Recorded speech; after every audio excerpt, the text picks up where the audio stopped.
சஷ்டியை நோக்க சரவண பவனார் சிஷ்டருக்குதவும் செங்கதிர்வேலும் பாதமிரண்டில் பண்மணி சதங்கை கீதம் பாட கிண்கிணியாட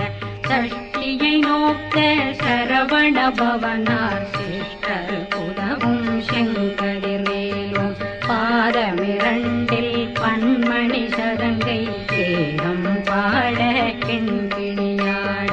மைய நடனம் செய்யும் மயில் வாகனார் கையில் வேளாளனை காக்கவே